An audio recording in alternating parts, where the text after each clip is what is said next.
Hi Piconians and welcome back to my channel. Today we are doing something pretty new, which I haven't done in years, and it's called a tutorial. That's right, I'm doing a Hearts of Iron 4 tutorial with all the DLCs, by the way. Now if you just bought the game today and you don't know, DLCs aren't like a little niche thing. No, they completely changed the game. So yeah, if you have like $100 laying around, I recommend that you buy them. So this is the main menu. You have multiplayer, wow, very cool, and single player, new game. And also this game technically does have a tutorial, but it's really bad. Now this tutorial is for people like my friends, for example, that just want to get started with the game. This isn't going to be too in-depth, and I'm going to already presume that you have basic gaming knowledge, like you know how to use your mouse and stuff. Now if you're a House of Iron 4 expert, please don't go into my comments. I know that this tutorial isn't going to be the best, okay? But it's not supposed to be. This isn't the like best tutorial in the world. It's just for my friends and maybe for you if you would like to listen. So yeah, there are two starting dates, 1936 and 1939. Always go with 1936, I recommend. And now here you have quote-unquote interesting nations. These bigger ones are called majors. There are 7 majors in the game, and they are these ones. They have the best content usually. And then these smaller countries are generally like countries with content. They're just countries that have a national focus. You will see that what that is, but it's basically just that they have content. Now if you don't have DLCs, you will probably see less of these countries, like maybe just these ones. But yeah, in this tutorial we're going to play as historical Germany. Okay, so choose Germany, select country. Iron Man mode just makes it so that you can't cheat, but I'm not gonna cheat either way, so I will choose Iron Man mode. And please take historical AI focuses for this tutorial and save and play. Well, anyways, first off, I'm going to quickly show you the interface. So right here you have notifications that are going to be pretty useful later. You should get to know them, but okay, so first of all, in the top left you can see your country's flag. If you click on that, you can see some basic informations about your country, such as the leader. You can choose your focus, national spirits. National spirits are basically just modifiers that just have some stats on them. If you hover your mouse, you can read what it says. Then here you can see the faction you're in. Now in the beginning, there are only 3 factions: Axis, Allies, and the Comintern. So yeah, next we have this is just the parties in your country politically. There are 4 parties always: a democratic, a communist, fascist, and a non-aligned.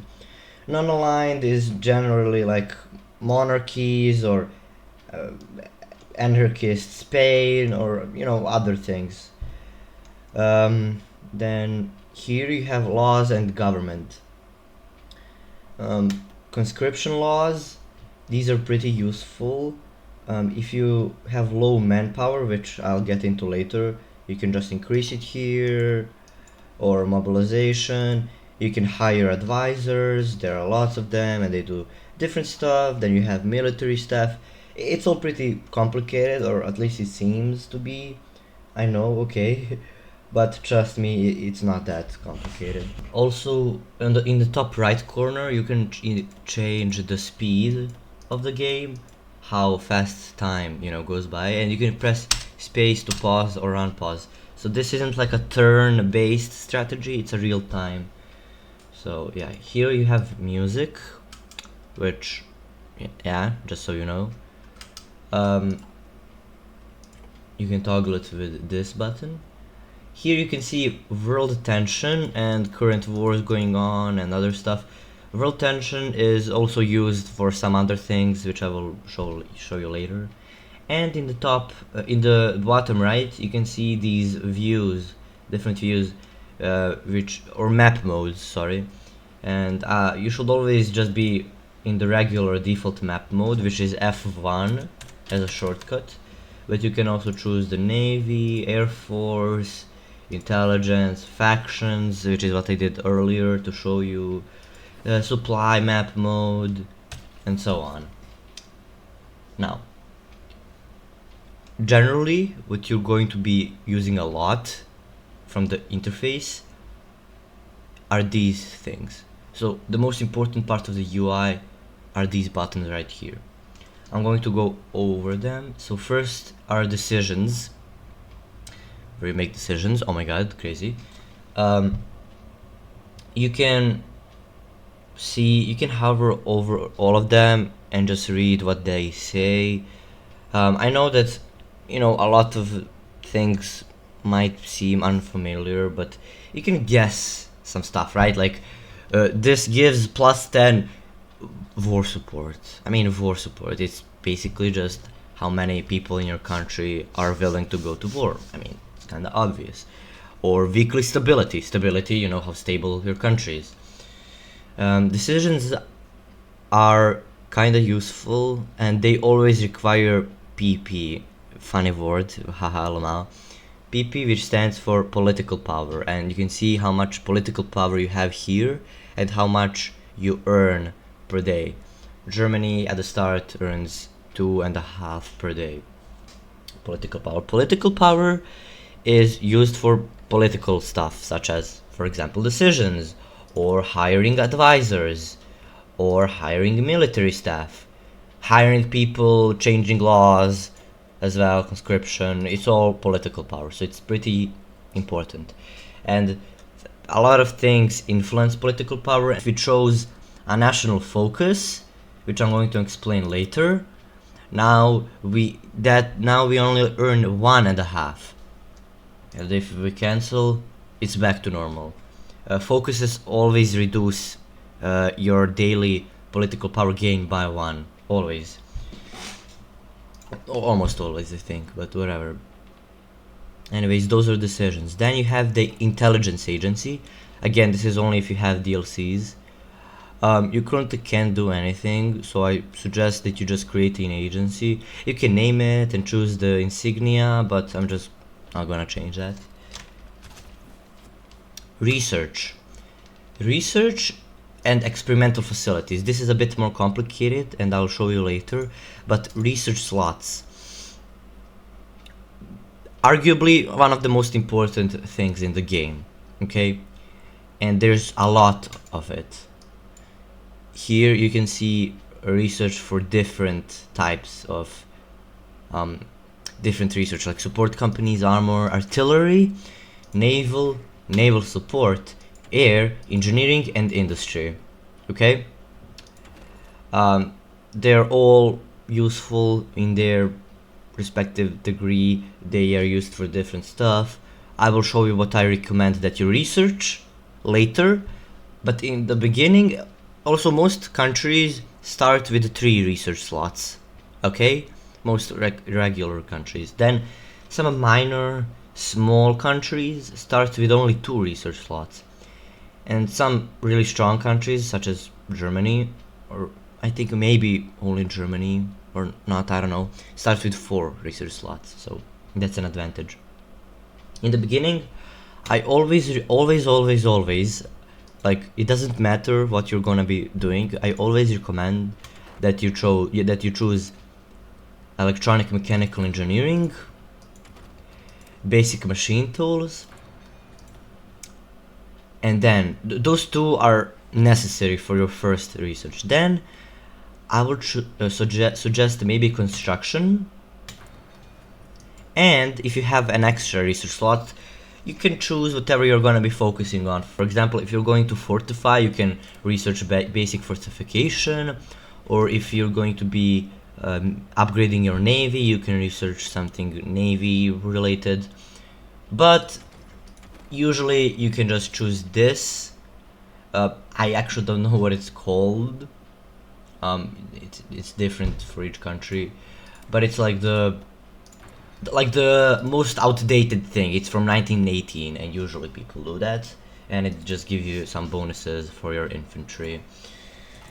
Now, I know that you still don't understand what most of this is, what all of these stats are, and we will get into it. Don't worry, I'm going to cover everything in this tutorial.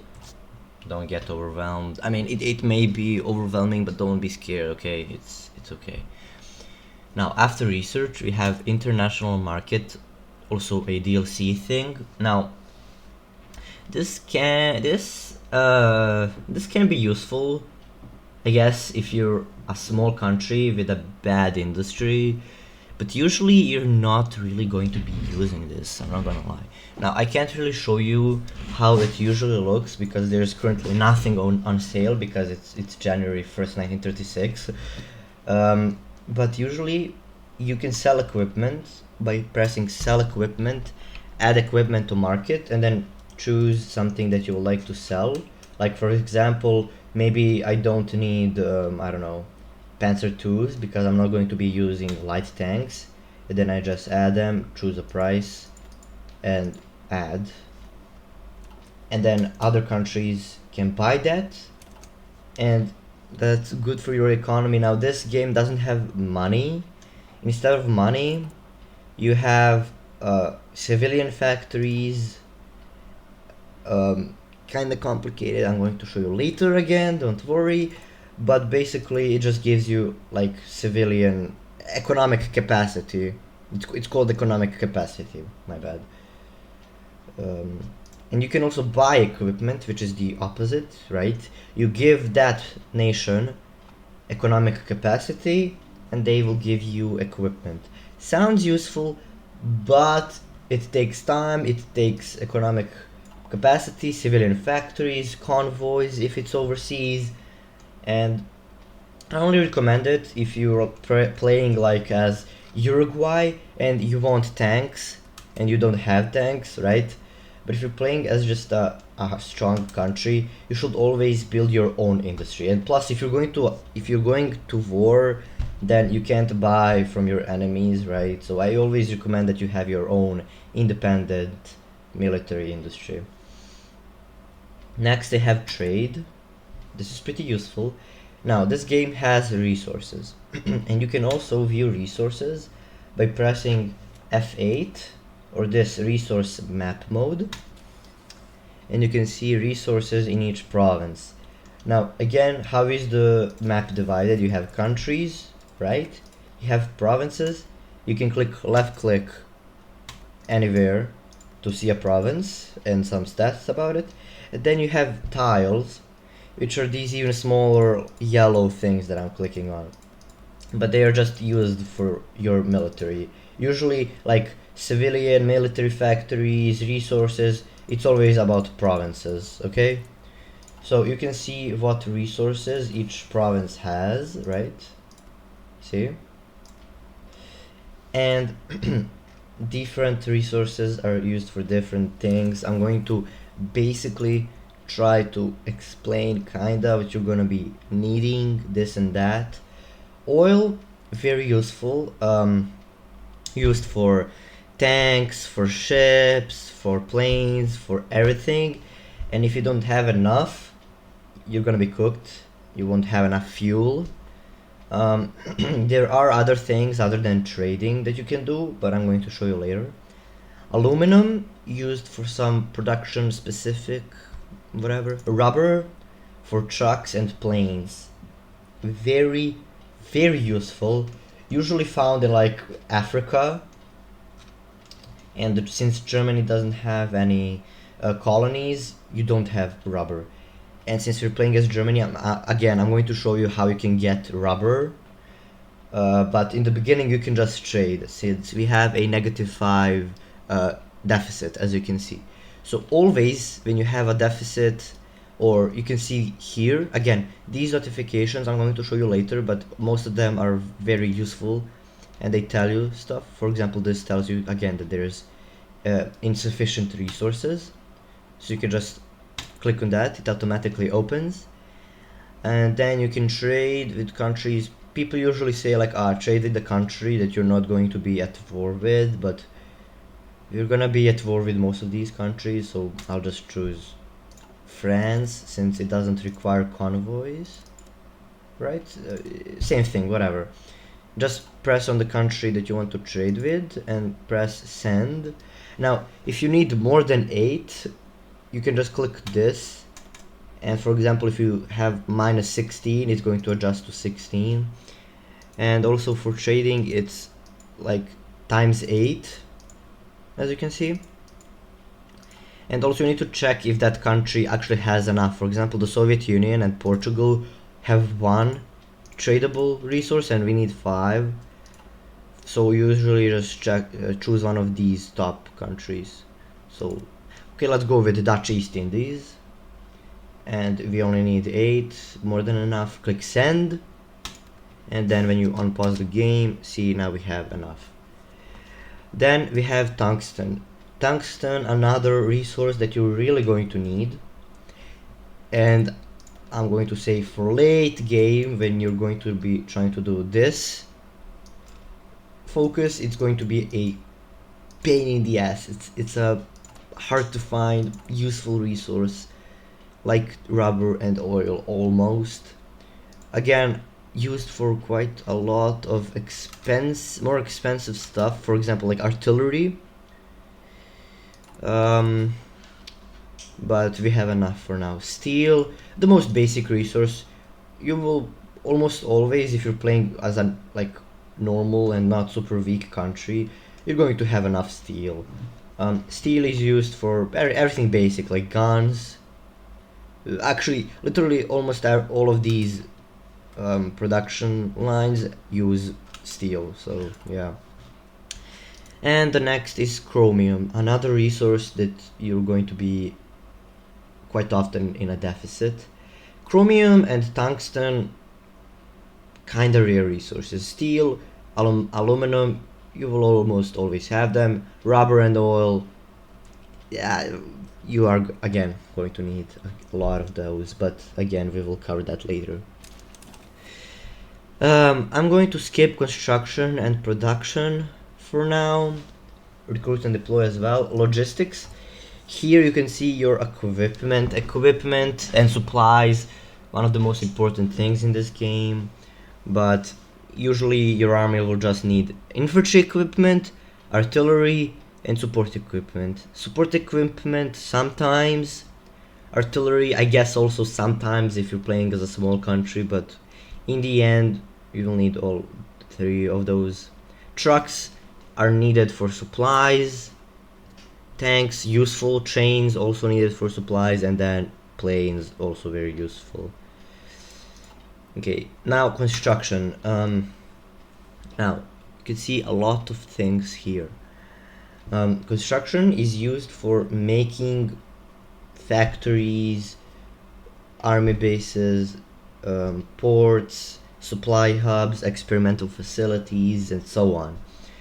So as you can see, there are 3 or 4 categories here. What these categories basically mean are, for example, state building, infrastructure, airbase, anti-air, and later on a radar. You can build them only in your country or in your puppets if you have them. You can press left click to start the building or right click to cancel it. Now infrastructure goes up to 100%, so it can't be more than 100%. Generally, if you're building anything anywhere, you shouldn't build, for example, factories, you shouldn't build them on any province that has less than 60% infrastructure, in my opinion. But as I was saying, state buildings, so these things that you can build you can just build them, and there's a limit of, for example, 100% or 10 air bases or 5 anti-air. Okay, now shared buildings, these are factories, synthetic refineries, and other stuff.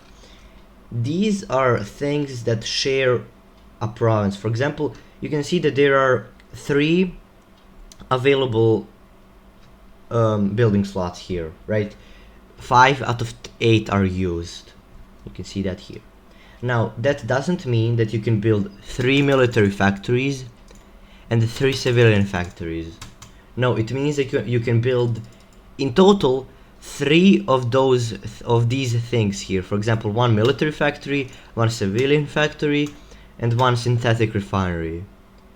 And that's the maximum. That's what these shared buildings mean. So anything that's under shared buildings can be only built up to the maximum number here in total. Province buildings, these are usually for supplies or forts. Gonna cover that later. And if you have the DLC, experimental facilities, gonna cover that later. Now let's go one by one. Infrastructure, I told you already basically, but infrastructure is used for a lot more things. It's if you're building on a province with high infrastructure, it builds faster, it gives you more supplies, more resources. For example, you can see resources here, and if I build infrastructure, see this plus, it's going to give you more tungsten, chromium, and steel. Then we have air bases. These are, well, like airfields, airports, air bases, right? Anti-air, if you're not gonna have a strong air force, you can just build that on the border with the enemy country, and then that will kind of help you. Radar station, radars, military factories. Okay, so one of the most important things that you're gonna be building are military factories, civilian factories, infrastructure, and synthetic refineries. What are military factories? Each military factory gives you a military factory capacity, usually called a mill, and a civilian factory is usually called a civ. So we're going to be building mills most of the time. And what are they used for? Well, each military factory contributes to each one of these little symbols in production. I'm gonna show you production later, but just so you know, the more you have on military factories on one production, the faster it's going to be built. For example, we're making 53 infantry equipment per day. If I increased that, now we're building 78. Okay, and there's a maximum. For example, see, this is the max. These are now gray because you can't actually use them. That's because we don't have that many military factories. But if we build more, we get more of these icons. So that's what they are used for production, right? I mean, obviously. We're gonna be needing a lot of those. Civilian factories, they help you build things faster. The more civilian factories you have, the faster you will build, and the more things you can build. But there's more to it. Trade. When you trade with a country, it costs you a certain amount of civilian factories.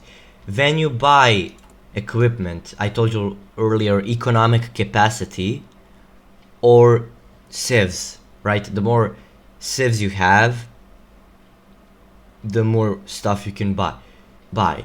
Or intelligence agency, it costs 5 civilian factories to form an agency, and so on. Actually, here in construction, you can hover here and see how many factories, civilian factories you have, and what they are used for. So 15 are used for consumer goods, 5 for national projects, and 1 for trade imports. And if we started building stuff, then we can see that 14 are used for construction now. Consumer goods are a complicated thing, a very annoying thing, especially as German. You're going to be seeing a lot of this, okay? but oh well. Consumer goods basically do nothing. They're just used to annoy you and not let you use your civilian factories. That's the best way I can explain it, okay? Naval dockyards are like military factories, but for ships. You use naval dockyards to build ships, as you can see. Then synthetic refineries give you oil and rubber. That's what I've been telling you earlier. We don't have enough rubber, but we can just build some synthetic refineries to get more rubber. Supply hubs, railways, very complicated. I'm gonna tell you that later. Naval bases, ports, right? The difference between naval dockyards and naval bases is naval dockyards are for building ships. Naval bases are for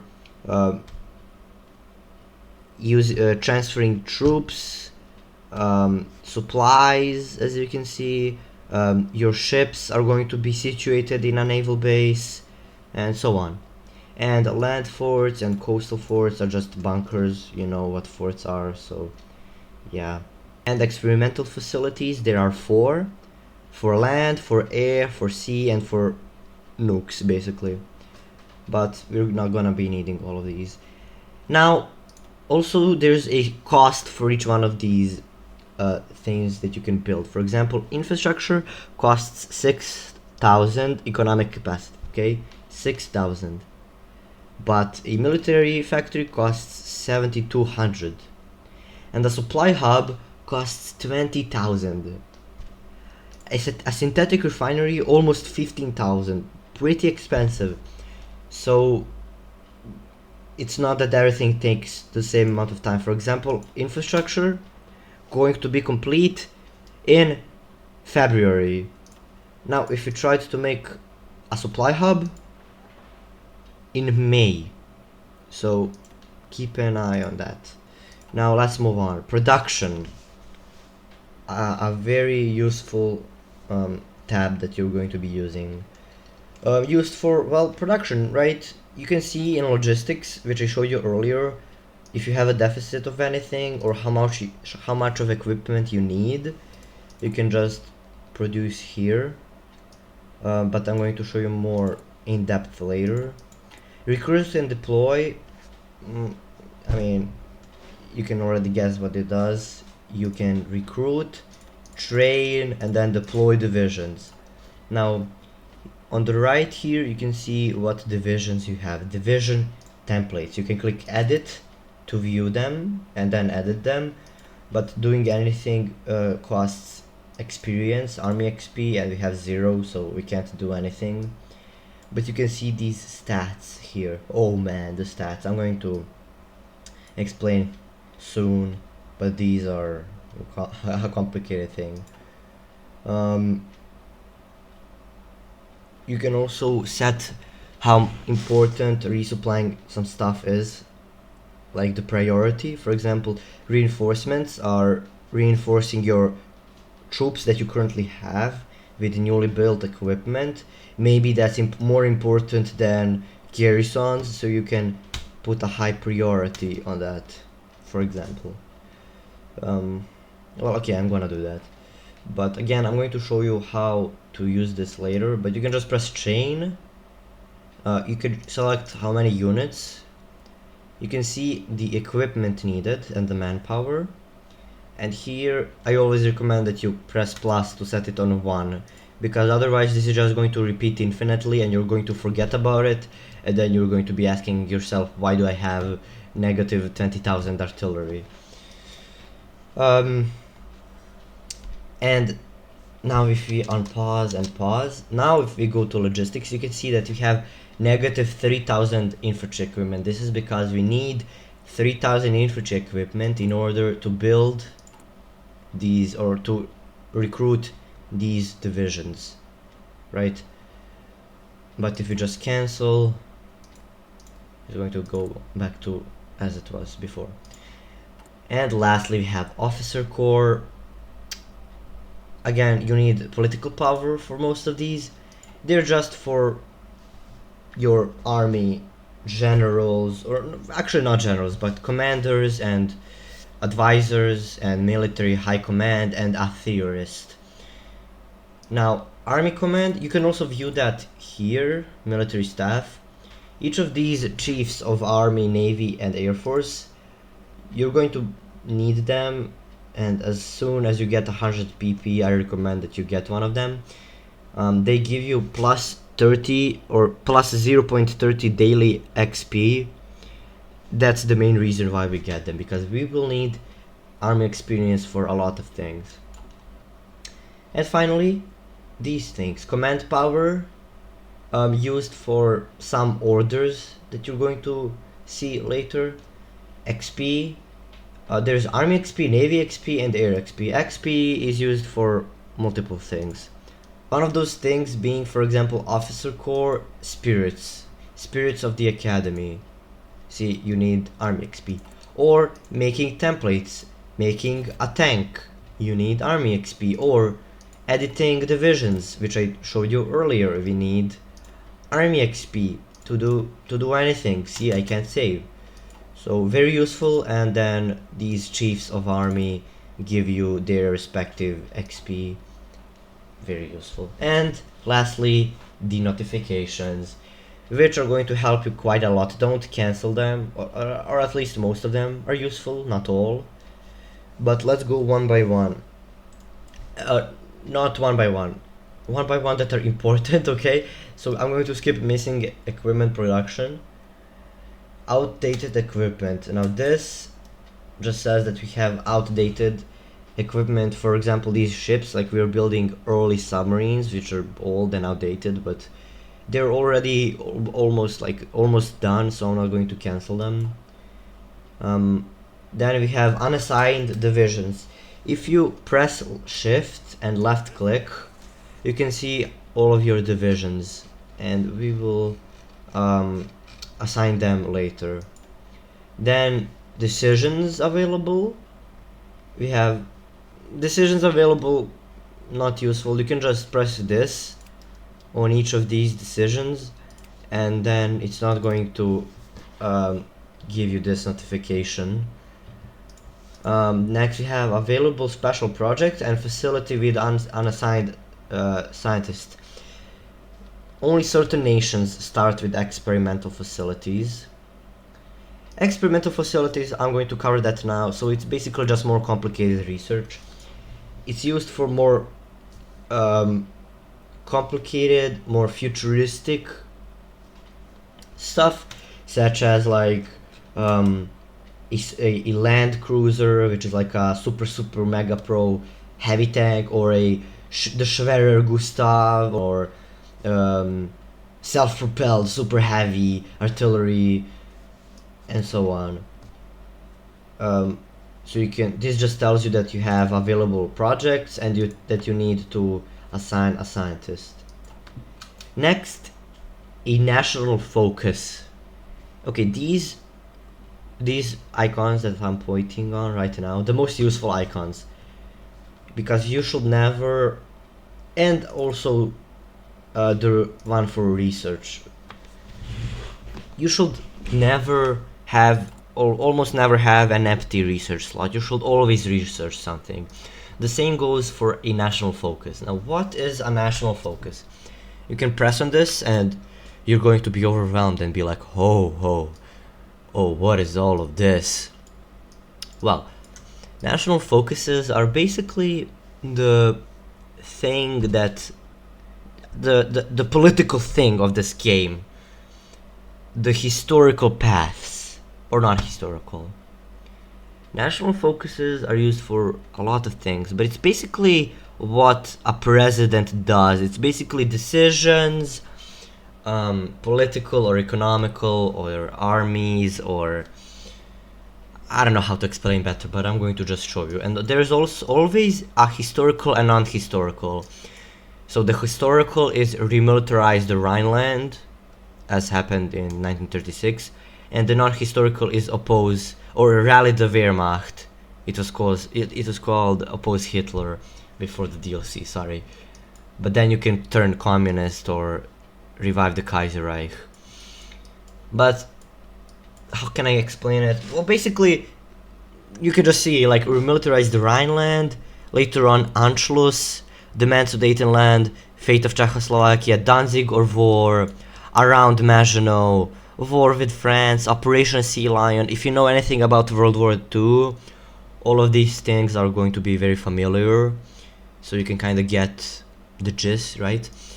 Then you have these in the inner circle, then you have the economy, the industry, the 4-year plan, then you have the Kriegsmarine, the Luftwaffe, develop modern maneuver warfare, then army things, right? It's a lot of stuff that you can do, but and also they take time, 35 days or 70 days usually. For example, Anschluss takes 70 days to complete, or remilitarize the Rhineland, 35 days to complete.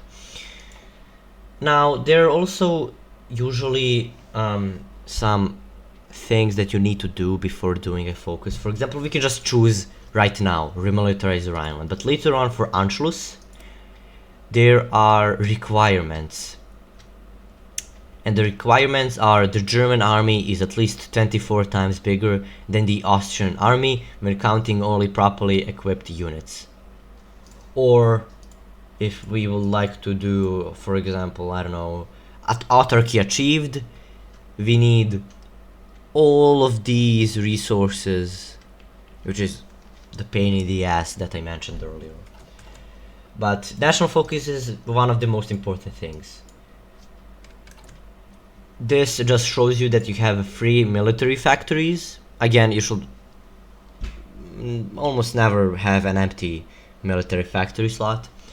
Then this shows you free civilian factories, right? And this shows you that there aren't any divisions being trained. Not too useful, because sometimes you're just not going to be training divisions, so it's whatever. Okay, that's about it. Now I also have to mention these things up here. Political power I already covered. Stability is how stable your country is. The lower the stability is, the more bad modifiers you have, and if it's too low, there are going to be strikes and then maybe even a civil war, so you should avoid that. War support is used for a lot of war-based stuff. For example, if you go to war with a low war support, your stability is going to go down. Or for example, if you want service by requirement, you need at least 60% war support, and so on. So if you're going to be at war, you need war support to be high. Next is manpower. Manpower is this is the available manpower that you have. Manpower is used for training divisions, for your army, for your navy, for your air force, for your garrisons, right? And again, if you have a low manpower, you can increase it here in the conscription laws. If it goes down to 0, you're cooked, because when it's 0, it basically means that whenever a soldier in the battlefield dies, and there are going to be hundreds of thousands, if not millions of deaths, right? If a soldier dies, he doesn't get replaced. So at some point, you will just completely lose divisions.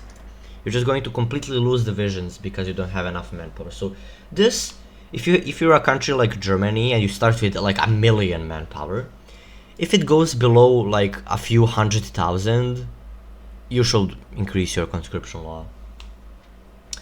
This here shows you how many factories you have, both military, civilian, and dockyards. Here we have fuel, and it says how much fuel you have, how much fuel you gain, how much fuel you use and consume with different parts of your army, and so on. Then this is logistics fulfillment.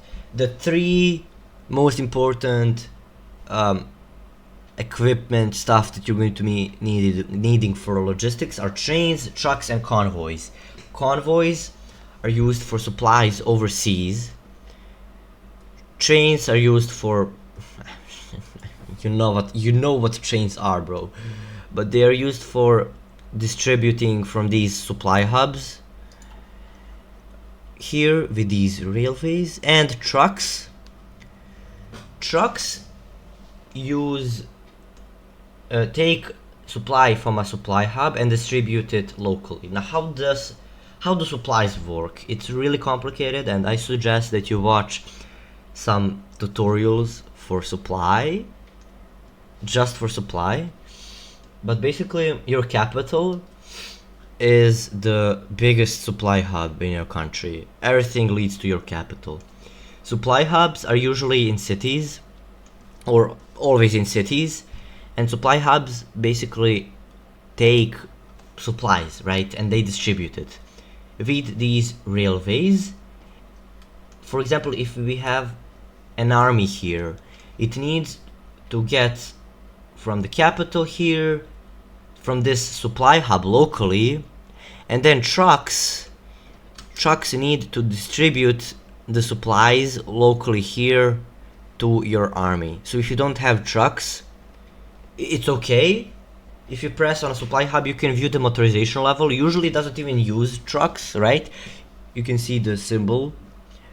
But usually if you have a lot of divisions there, you can increase it to trucks or more trucks, for example like this. And now, as you can see, we need 120 trucks, and in stockpiles we only have 6, so we don't have enough. And that's what this is used for. Like, it tells you how much logistical, like, trucks or trains you need. But I'm going to reverse this now. And lastly is this icon. It just shows you how many convoys you have and what they are used for.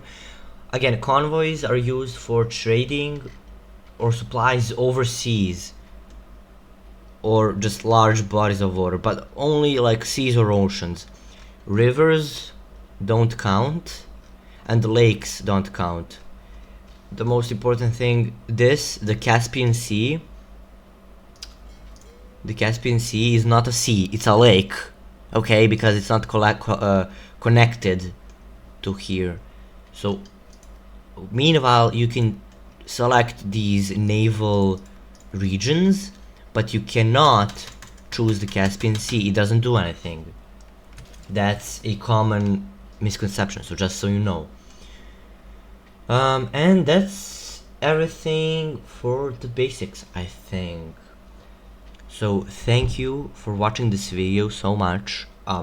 These are just the basics, the controls, how the game functions, and in part 2 we are actually going to be playing. So I recommend that you watch part 2 now, and like and subscribe if you enjoyed, and see you later.